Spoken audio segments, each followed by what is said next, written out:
இப்ப நம்ம பார்க்க போறது ராபர்ட் ஃப்ராஸ்ட். ராபர்ட் ஃப்ராஸ்ட் ஒரு ஐகானிக் அமெரிக்கன் போயட். நம்ம எல்லாருக்குமே ரொம்ப ஃபெமிலியரான ஒரு போயட். இவரோட செட்டிங் மோஸ்ட்லி எப்படி இருக்கும்னா ரூரல் நியூ இங்கிலாந்து லைஃபை டெபிக் பண்ற மாதிரி தான் இருக்கும். அண்ட் நேச்சர் இவருடைய போயட்ரியில ஒரு மேஜர் செட்டிங்காவும் இருக்கிறத நீங்க பார்க்கலாம். இவருடைய போயட்ரி ஸ்டைல் எப்படி இருக்கும்னா சிம்பிளா, ரொம்ப கிளாரிட்டியோட அண்ட் எவ்ரிடே லாங்குவேஜ் அவர் யூஸ் பண்ணி தான் எழுதியிருப்பாரு.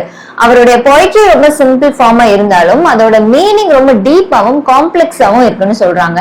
அண்ட் இவர் ட்ரெடிஷனல் பொய்டிக் ஃபார்ம்ஸ் ஃபாலோ பண்ணிருக்காரு. பிளாங்க் வேர்ஸ் அண்ட் ரைம்லாம் இவருடைய பொய்ட்ரியில இருக்கு. இவருடைய மேஜர் ஒர்க்ஸ் நீங்க பாத்தீங்கன்னா ரெண்டு கலெக்ஷன்ஸ் நம்ம பார்க்கலாம். ஃபர்ஸ்ட் ஒன்னு தி பாய்ஸ் வில் அப்படின்னு 1913ல பப்ளிஷ் ஆயிருக்கு. இந்த கலெக்ஷன்ல மார்விங் and the tuft of flowers அப்படின்ற ரெண்டு நோட்டபிள் போம்ஸ் அதுல இடம்பெற்றிருக்கு. அதுக்கப்புறம் நார்த் ஆஃப் போஸ்டன் அப்படின்னு 1914ல பப்ளிஷ் ஆயிருக்கு. இதுவும் ஒரு போயட்ரி கலெக்ஷன் தான். இதுல அவருடைய ஃபேமஸான மெண்டிங் வால், அப்புறம் ஆஃப்டர் ஆப்பிள் பிக்கிங், இந்த போம்ஸ் எல்லாம் இந்த கலெக்ஷன்ல இடம்பெற்றிருக்கு.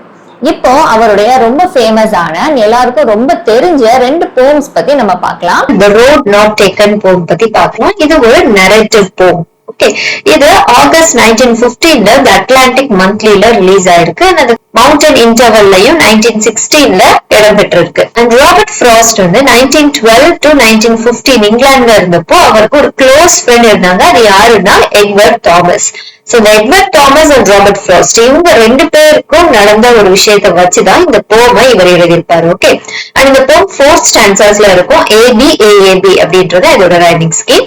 அண்ட் இது போட்டோகிராபிக் டெபிக்ஷன் அப்படின்னு சொல்லியிருப்பாங்க. அதாவது அந்த போம்ல அவர் எழுதியிருக்கிற விதம் எப்படி இருக்குன்னா நம்ம கண்ணு முன்னாடி அந்த இமேஜ அப்படியே கொண்டு வரும். சோ ஒரு போட்டோகிராஃப பார்த்தா நம்ம எப்படி நம்ம டிஸ்கிரைப் பண்ணுவோமோ அந்த மாதிரியான டிஸ்கிரிப்ஷன் தான் இந்த போம்ல இருக்கும் அப்படின்னு சொல்றாங்க. சோ நான் முன்னாடி சொன்ன மாதிரி இந்த ரெண்டு ரைட்டர்ஸும் ஒரு நாள் ஒரு இடத்துக்கு வாக்கிங் மாதிரி போயிட்டு இருப்பாங்க. போறப்போ என்னன்னா அந்த காட்டுக்குள்ள ரெண்டு ரோடு வந்து பிரியும்.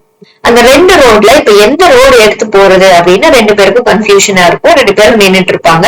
அந்த கடைசியில ஒரு ரோட சூஸ் பண்ணி அவங்க போவாங்க. சோ இத மையமா வச்சுதான் இந்த போமை அதுக்கப்புறமா அவர் ஊருக்கு போனதுக்கு அப்புறம் இந்த போமை எழுதி அவர் ஃப்ரெண்டுக்கும் இத சென்ட் பண்றாரு. சோ அதை திரும்ப அவரு நினைச்சு பாக்குற மாதிரியாக தான் இருக்கும் இந்த போம். சோ என்ன சொல்றாருன்னா ரோடுல அவரு நடந்து போயிட்டு இருக்காரு. இந்த போயிட் போறப்போ அந்த ரோட்ல ரெண்டு டைரக்ஷன், அது ஒரு காட்டுக்குள்ள நடந்து போறாங்க. நல்ல டென்ஸ் ஃபாரஸ்ட், அதுல ரெண்டு ரோடு பிரியுது. இப்ப அந்த ரெண்டு ரோட்ல நான் ஏதாவது ஒரு ரோட சூஸ் பண்ணி தான் அந்த ரோட்க்கு நான் போகணும் அப்படின்னு சொல்றாரு. அவருக்கு என்னன்னா அந்த இடத்துல he felt sorry அப்படின்னு சொல்றாரு. ரெண்டு ரோடையுமே நம்மளால யூஸ் பண்ண முடியாது, ஏதாவது ஒண்ணுதானே நம்ம யூஸ் பண்ண வேண்டிய கட்டாயத்துல இருக்கும் அப்படின்னு அவர் அந்த இடத்துல ஃபீல் பண்ற மாதிரி சொல்றாரு. அந்த இடத்துலயே அவர் ரொம்ப நேரமா நின்னு எந்த பக்கம் போலாம் அப்படின்னு ரொம்ப யோசிச்சிருக்காரு. யோசிச்சு கடைசியில அவரு ஒரு ரோட சூஸ் பண்றாரு. ஏன் அந்த ரோட் சூஸ் பண்றாருன்னா அந்த ரோட்ல நிறைய ட்ரீஸ்ல இருந்து லீவ்ஸ் எல்லாம் விழுந்து கவர் ஆயிருக்கு அந்த ரோட்ல. சோ யாராவது இதுக்கு முன்னாடி அந்த ரோட்ல நடந்து போயிருந்தாங்கன்னா கால் தடமோ இல்ல அந்த லீவ்ஸ் கொஞ்சம் விலகியோ அந்த மாதிரி இருக்க வாய்ப்பு இருக்கு. பட் இப்ப அந்த மாதிரி எல்லாம் எதுவுமே இல்ல, லீவ்ஸ் எல்லாம் விழுந்த மாதிரி அப்படியேதான் இருக்கு. அப்படின்றதுனால அங்க யாருமே அந்த ரோட்ல இன்ன வரைக்கும் யூஸ் பண்ணலன்னு நினைக்கிறேன். அதனால நம்ம அந்த ரோட்ல போவோம் அப்படின்னு அந்த ரோட அவரு சூஸ் பண்ணிருக்கிறாரு. சோ இதுல எல்லோ வுட் அப்படின்னு தான் மென்ஷன் பண்ணிருப்பாங்க அந்த ஃபாரஸ்ட். ஏன் அப்படின்னா அந்த டைம்ல லீவ்ஸ் எல்லாமே எல்லோ கலர்ல இருந்ததாகவும் அது எல்லாமே கீழே ஷெட் ஆகி ரோட்ல விழுந்திருந்ததுனால எல்லோ வுட் அப்படின்னு மென்ஷன் பண்றாரு. நம்ம அது ஒரு ஆட்டம் சீசன் அப்படின்னு நம்ம மைண்டுக்கு அதை கொண்டு வந்துக்கலாம். ஓகே, சோ இதெல்லாம் இந்த ஸ்டான்ஸால அவர் என்ன சொல்ல வர்றாரு அப்படின்னா எல்லாருடைய லைஃப்லயுமே ஒரு பாயிண்ட்ல இப்படி ஒரு சாய்ஸ் மேக் பண்ற ஒரு டைம் ஒண்ணு வரும். ரெண்டு சாய்ஸ் இருக்கும், ஆல்டர்னேட்டிவ்ஸ் நமக்கு இருக்கும். ஆனா ரெண்டையுமே நம்மளால சூஸ் பண்ண முடியாது, ஏதாவது ஒன்னதான் சூஸ் பண்ண முடியும். அந்த நேரத்துல நம்ம என்ன பண்ணணும், அந்த சிச்சுவேஷனுடைய ப்ரோஸ் அண்ட் கான்ஸ் ரெண்டு விஷயத்துக்குரிய நல்லது எது கெட்டது எது அப்படின்னு நம்ம நின்று நல்லா யோசிச்சு பார்த்து அதுக்கப்புறமா ஒரு டெசிஷனை எடுக்கணும். எப்படி இவரு ரொம்ப நேரம் நின்று யோசிச்சு ஒரு ரோட எடுத்தாரோ அதே போல நம்மளும் லைஃப்ல நல்லா யோசிச்சு ஒரு விஷயத்துல நோக்கி நம்ம போகணும் அப்படின்னு சொல்றாரு. அவர் அந்த இடத்துல நிக்கும் போது அந்த ரோடு ஃபுல்லாவே அவர் பார்க்கணும்னு ஆசைப்படுவாரு, அந்த ரெண்டு ரோடையுமே. ஆனா அவரால் பார்க்க முடியாது, ஏன்னா அது ஸ்ட்ரெயிட் ரோடா இல்லாம கொஞ்சம் வளைஞ்சு நெளிஞ்சு இருக்கும். சோ அவரால் ரோடோட எண்டு வரைக்கும் பார்க்க முடியாது. அதனால கொஞ்ச தூரம் வரைக்கும் தான் தெரியும். சோ ஒரு வழியே இல்ல, ஏதோ ஒரு ஃப்ளூக்ல அவர் ஏதாவது ஒரு ரோட சூஸ் பண்ணி போய்தான் ஆகணும். சோ நம்ம லைஃப்லயுமே ரெண்டு சிச்சுவேஷன் நமக்கு வருது அப்படின்னா அந்த சிச்சுவேஷனுடைய எண்ட் எப்படி இருக்கும், முடிவு எப்படி இருக்கும்ன்றதை இப்பவே நம்மளால பார்க்க முடியாது. அதுல அட்வான்டேஜஸும் இருக்கலாம், டிஸ்அட்வான்டேஜஸும் இருக்கலாம். ஆனா நம்ம ஏதாவது ஒரு ரோடு தான் சூஸ் பண்ணி போகணும் அப்படின்னு சொல்றாரு. அதுக்கப்புறம் அவர் சொல்றாரு, அவர் அந்த ரோட்ல நடந்து போயிட்டு இருக்கப்போ அங்க ஃபுல்லா நிறைய கிராஸ் இருந்தது, நிறைய லீவ்ஸா இருந்தது. ஆனா அதை பார்த்துட்டு இதை நிறைய பேர் யூஸ் பண்ணாத ரோடு, அதனால இதுல நம்ம போறோம் அப்படின்னு அவர் நினைச்சிட்டு போயிட்டு இருப்பாரு. ஆனா கொஞ்ச நேரம் கழிச்சு அவர் திரும்பி பார்க்கும்போது தெரியும் இன்னொரு ரோட்லயே அதே போலதான் கிராஸ் இருக்கும், அதே போலதான் லீவ்ஸும் இருக்கும். ஆனா இவர் இந்த ஒரு ரோடு தான் சூஸ் பண்ணி போறாரு. இதுல என்ன சொல்றாரு அப்படின்னா, சில நேரங்கள்ல நமக்கு ரெண்டு சாய்ஸ் கொடுக்கும் போது ரெண்டு சாய்ஸ்லயுமே ஒரே மாதிரியான அட்வான்டேஜஸும் இருக்கும், டிஸ்அட்வான்டேஜஸும் இருக்கும். சோ ப்ராப்ளம்ஸ்ன்றது எல்லா இடத்துலயுமே இருக்கும், அதை நம்ம ஃபேஸ் பண்ண ரெடியா இருக்கணும் அப்படின்னு சொல்லி சொல்றாரு. அவரை இன்னைக்கு இந்த ஒரு வேலை நம்ம நடந்து போறோம், நாளைக்கு வரும்போது நம்ம இன்னொரு ரோடு வழியா நம்ம நடந்து போவோம் அப்படின்னு சொல்லி சொல்றாரு. ஆனா அவர் என்ன யோசிக்கிறாரு, மேபி இந்த ஒரு ரோடு இப்படி வளைஞ்சு போகுது இல்ல, போய் இன்னொரு ரோட்ல கூட கொண்டு போய் நம்மள விடலாம், தெரியும், நம்ம போய் பார்த்தாதான் தெரியும். பாதையில போகும்போதே அவர் என்ன நினைக்கிறாரு, நம்ம திரும்பி அந்த இன்னொரு பாதையில போவோமா அப்படின்லாம் நினைக்கிறாரு. அப்போ அவர் என்ன சொல்றாரு, இல்ல நம்ம இந்த ரோட்ல வர ஆரம்பிச்சிட்டோம், சோ இதுலயே கடைசி வரைக்கும் போய் என்னதான் இருக்குன்னு பாத்துருவோம் அப்படின்னு சொல்றாரு. சோ லைஃப்லயும் அதே போல ஒரு டெசிஷன் நம்ம மேக் பண்ணி அதுல நம்ம பயணிச்சுட்டு இருக்கும் போது இந்த டெசிஷன் நம்ம எடுக்காம இருந்திருக்கலாமோ, அதை எடுத்திருக்கலாமோ அப்படின்லாம் நம்ம யோசிக்க கூடாது. ஒண்ணு எடுத்துட்டோம் அப்படின்னா அதுல கடைசி வரைக்கும் என்னதான் இருக்குன்னு போய் பாத்துடணும், அதுல என்னென்ன சேலஞ்சஸ் இருந்தாலும் அதை நம்ம ஃபேஸ் பண்ண கத்துக்கணும் அப்படின்னு சொல்றாரு. அண்ட் இப்போ பாயிண்ட் அந்த பிரசன்ட்ல இருக்கிற மாதிரி நல்ல டீப் பிரெத் எடுத்துட்டு ஒன்ஸ் அப்பான் அ டைம் நான் இந்த மாதிரி என் லைஃப்ல ஒரு சாய்ஸ் மேக் பண்ணேன் அப்படின்னு நான் ஃபியூச்சர்ல சொல்லுவேன் அப்படின்னு அந்த இடத்துல நினைக்கிறாரு. ஓகே, சோ ரெண்டு சாய்ஸ் எனக்கு இருந்தது, நான் ஒரு சாய்ஸ் எடுத்தேன், ரொம்ப யோசிச்சு யாருமே டிராவல் பண்ணாத இல்ல லெஸ் டிராவல்டு பை பீப்புள் அப்படிப்பட்ட ரோட நான் எடுத்து போனேன். அதாவது ரேர் பீப்புள் எடுக்கக்கூடிய டெசிஷனை நான் எடுத்து போனேன் அப்படின்னு நான் ரொம்ப தைரியமா என்னோட லைஃப்ல நான் ஃபியூச்சர்ல சொல்லுவேன். ஆனா அந்த டெசிஷன் என்னோட என்டையர் லைஃபே மாத்திருச்சு அப்படின்றதையும் நான் சொல்லுவேன் அப்படின்ட்டு இந்த போம முடிக்கிறாரு.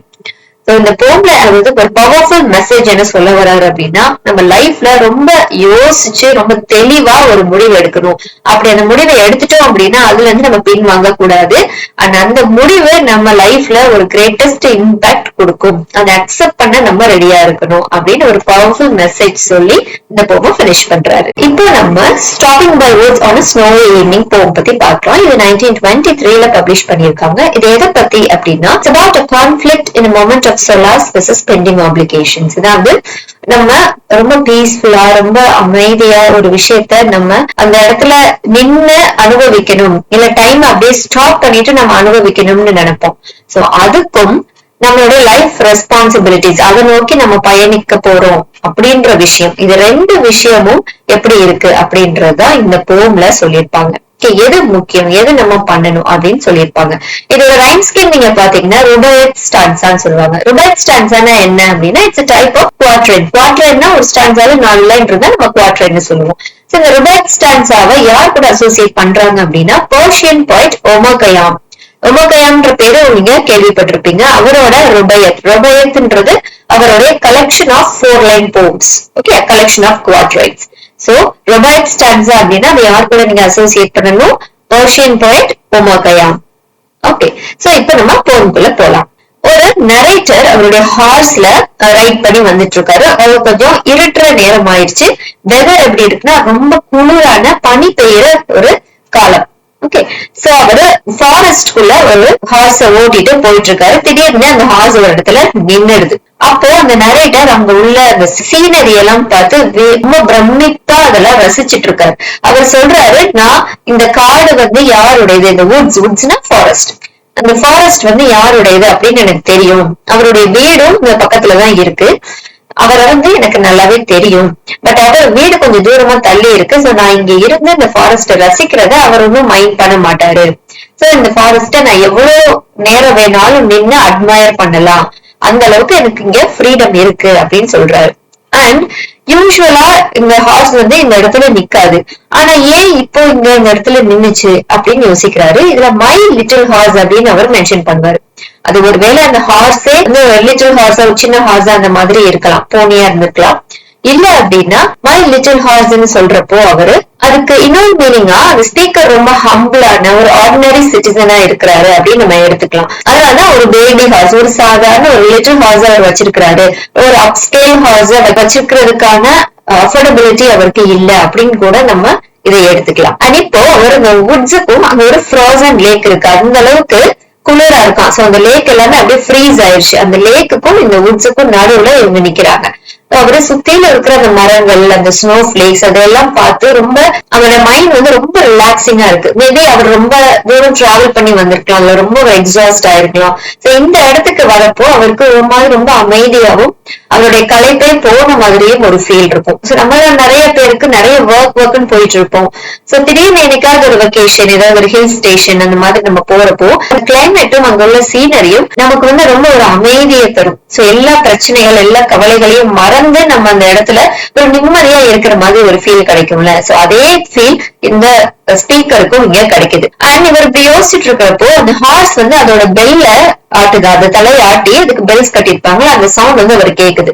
சோ அது வந்து எப்படி சொல்றாங்க இந்த போம்ல அப்படின்னா, அந்த ஹார்ஸ் வந்து அந்த மாஸ்டரை பார்த்து நீங்க ரொம்ப ஃபேண்டசி வேர்ல்டுக்கு போயிட்ட, ரொம்ப அப்படி திங்க் பண்ணிட்டு அப்படியே அந்த இடத்துல மலைச்சு போய் நின்னுட்ட, நீ திரும்ப அந்த ரியல் வேர்ல்டுக்கு வா, அந்த எத்துக்கு வா அப்படின்னு ஹார்ஸ் வந்து மாஸ்டர் அலர்ட் பண்ணி திரும்ப கூட்டிட்டு வர மாதிரி அங்க டெபிக் பண்ணிருப்பாங்க. அண்ட் அவருக்கு அந்த இடத்துல மூணு விஷயம் மட்டும் தான் கேக்குது. ஒன்னு ஹார்ஸோட பெல், இன்னொன்னு அந்த விண்டோடைய சவுண்டும் ஸ்னோ விழுகுது, அப்படி ஸ்னோ பிளேக்ஸ் விழுகுது, அதோடைய ஜென்டலான சவுண்டுமே அவருக்கு அங்க கேக்குது. இது எல்லாத்தையுமே பார்த்து அவர் ரொம்ப ரசிச்சுட்டு அந்த இடத்துல நிக்கிறாரு. அண்ட் இந்த வுட்ஸ் வந்து இவ்வளவு அழகா இருந்தாலும் அவருடைய ரெஸ்பான்சிபிலிட்டிஸ் அவரை இழுக்குது அப்படின்னு சொல்றாரு.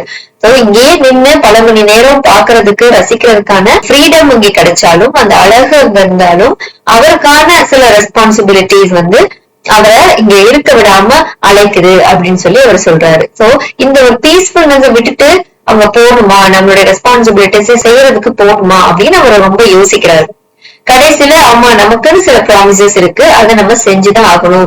இன்னும் நம்ம தூங்குறதுக்கு முன்னாடி நிறைய வேலைகள் செய்ய வேண்டியது இருக்கு, அதெல்லாம் நம்ம போய் செய்யணும். இப்படியே நின்று ரசிச்சுட்டு இருந்தாலாம் வேலைக்காகாது அப்படின்னு சொல்லி மனசே இல்லாம அங்க இருந்து அவர் கிளம்பி போற மாதிரி கொடுத்திருப்பாங்க. அந்த ஸ்பீக்கருக்கு அங்கேயே இருந்து அந்த சீனை என்ஜாய் பண்ணணும், அந்த நேச்சரோட பியூட்டியை செரிஷ் பண்ணணும் ரொம்ப நேரம் அப்படின்னு ஆசை இருக்கு.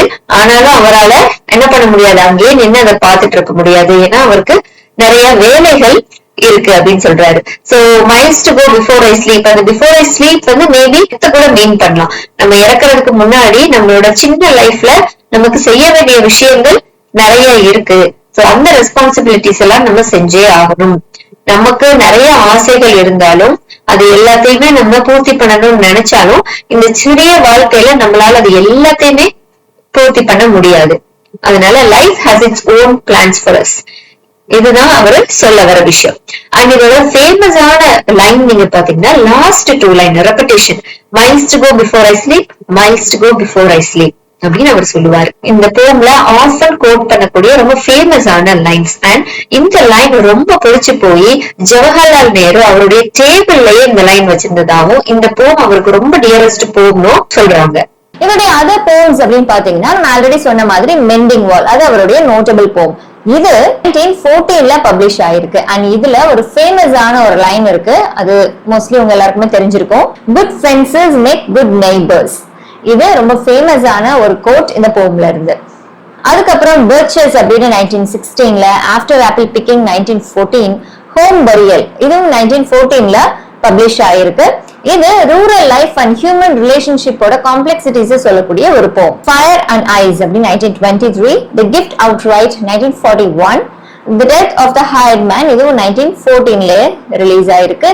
இது போக இன்னும் நிறைய ஒர்க்ஸ் இவரோடது இருக்கு. இது அவருடைய கொஞ்சம் நோட்டபிளான ஒர்க்ஸ். அண்ட் இவரு 4 புலிட்சர் பிரைசஸ் வாங்கியிருக்காரு ஃபார் போயட்ரி. அண்ட் இவருடைய புலிட்சர் வின்னிங் கலெக்ஷன்ஸ்ல என்னென்ன இருக்கு அப்படின்னு பார்த்தா, நியூ ஹாம்ஷயர் அப்படின்னு 1923ல பப்ளிஷ் ஆயிருக்கு, ஃபர்தர் ரேஞ்ச், இன் த கிளியரிங், ஸ்டீப்பிள் புஷ்.